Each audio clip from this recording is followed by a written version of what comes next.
Assalamualaikum dan salam sejahtera. Hari ini kita akan melakukan satu pemerhatian secara dalam makmal saja melalui aplikasi Google Earth Pro. Jadi, kawasan kajian yang ingin dikaji adalah kawasan pantai Kelambu, Kudat. Jadi, di kawasan pantai ini, kita akan mengkaji jenis-jenis bentuk muka bumi pinggir pantai yang terdapat di pantai tersebut. Oke, jadi kita akan melakukan digitize. Pertama sekali, kita akan menguploadkan kawasan kajian.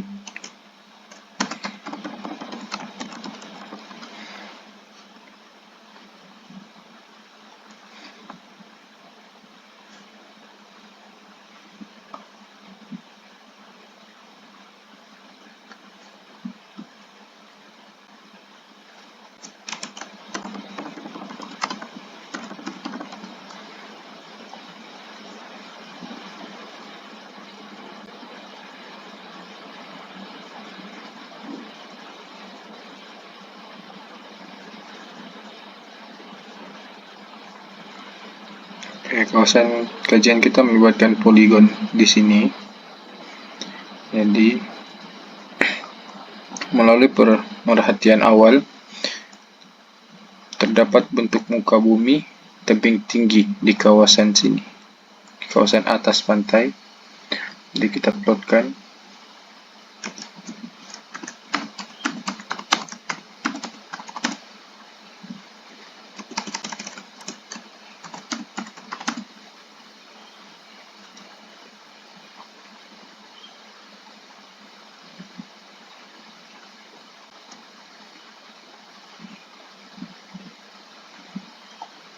Pengamatan awal juga kita dapat lihat jenis pasir di kawasan pantai Kelambu ini adalah pantai berpasir.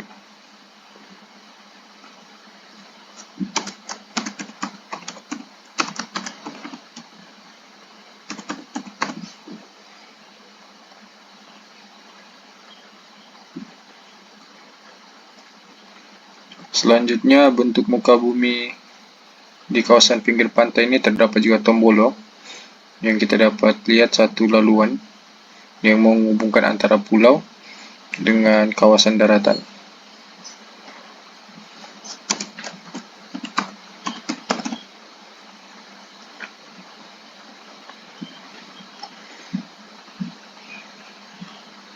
Dan di kawasan pantai ini juga terdapat sebuah pulau.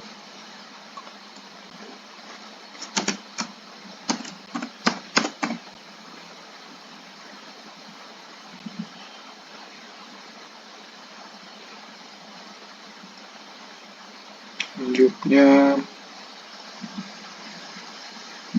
terdapat juga laluan air yang menghubungkan antara laut dengan laluan air.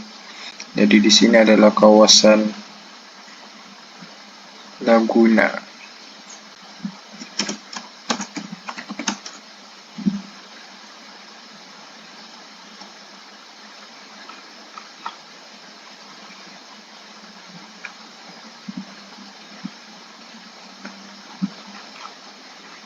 Kawasan ini merupakan kawasan teluk.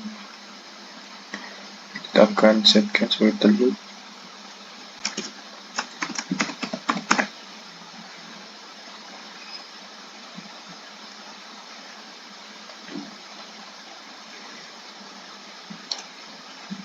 Selain itu juga ada bentuk muka bumi yang lain kita dapat lihat dari pemerhatian Google Earth Pro ini adalah batu tunggul.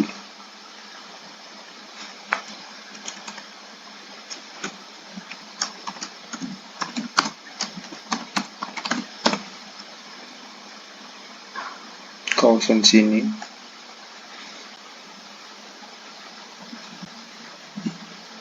terdapat juga batu sisa kawasan sini.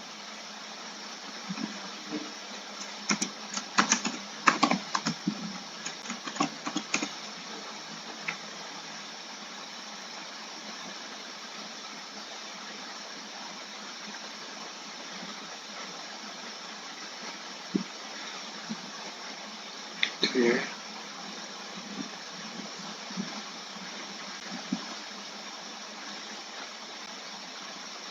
Oke, daripada pemerhatian awal daripada Google Earth Pro ni terdapat beberapa lah jenis bentuk muka bumi pinggir pantai yang kita dapat lihat, yaitu tebing tinggi, pantai berpasir, tombolo, pulau, laguna, teluk, batu sisa dan batu tunggul.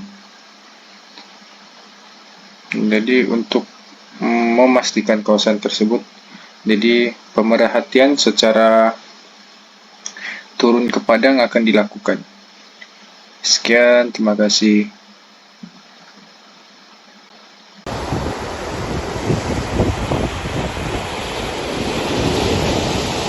Sebagai contoh, bentuk muka bumi yang terdapat di Pantai Kelambu adalah tebing tinggi.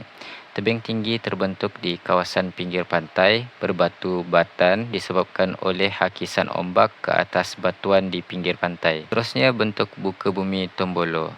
Tombolo terjadi akibat proses pergerakan arus laut atau gelombang ombak menjadi perlahan menuju ke arah pantai, yang mana arus laut yang bertenaga perlahan ini akan mengangkut dan memendapkan sedimen atau bahan mendakan seperti pasir, kelikir dan lumpur-lumpur di kawasan antara pantai dengan beting pasir atau pulau yang terdapat di kawasan luar pantai. Di samping itu, terdapat juga bentuk muka bumi laguna. Badan air cetek di persisiran yang dipisahkan dari badan air yang lebih besar oleh terumbu yang baik secara penuh maupun dihubungkan sedikit oleh sebatang sungai kecil.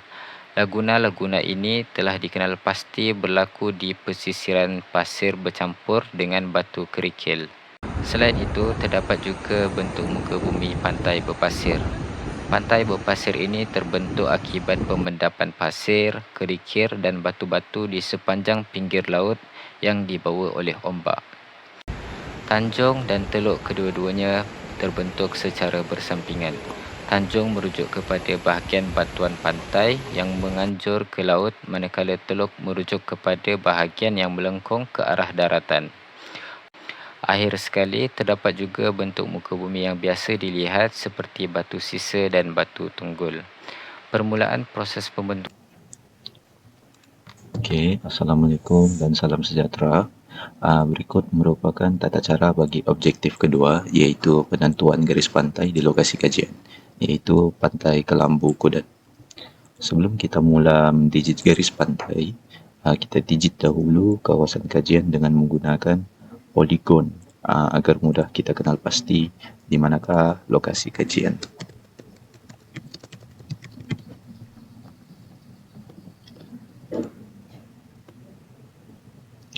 Mendigit poligon hendaklah seperti berikut dan perlu menggunakan warna yang cerah untuk garisan peta agar mudah dikenal pasti lokasi kajian.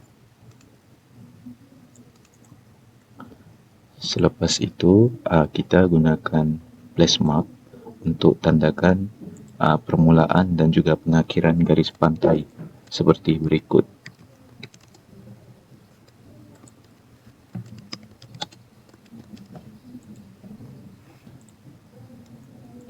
Untuk makluman, peta ini adalah peta pada tahun 2020, iaitu peta terkini di dalam aplikasi Google Earth. Oleh itu, kita akan namakan place mark ini sebagai garis pantai 2020 beserta warna yang seragam agar mudah kita kenal pasti.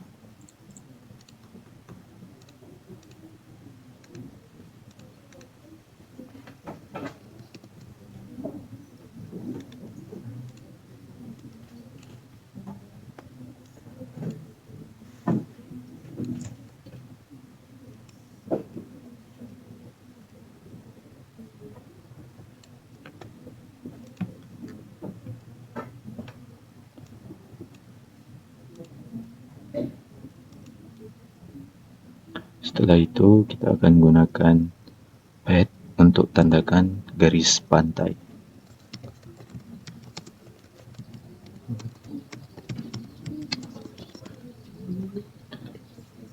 Garis pantai ditentukan pada pertemuan air, laut, dan juga daratan. Oleh itu, garis pantai harus ditandakan berdasarkan pertemuan air, laut, dan juga daratan seperti berikut.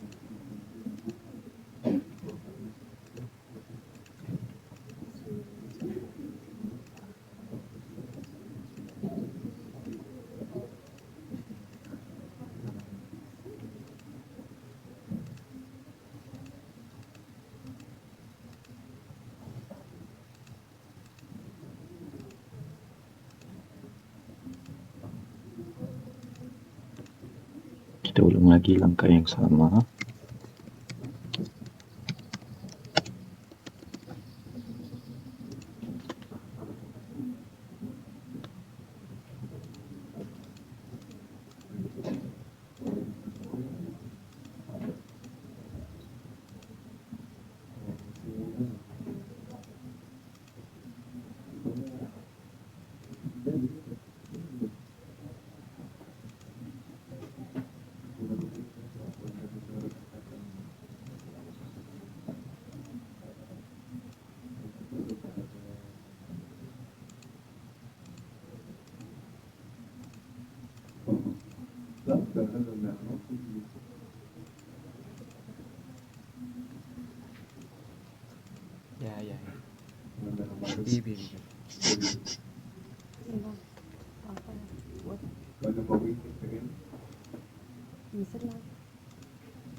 Ya, kami di library. Kenapa kamu datang? Kenapa? Apa?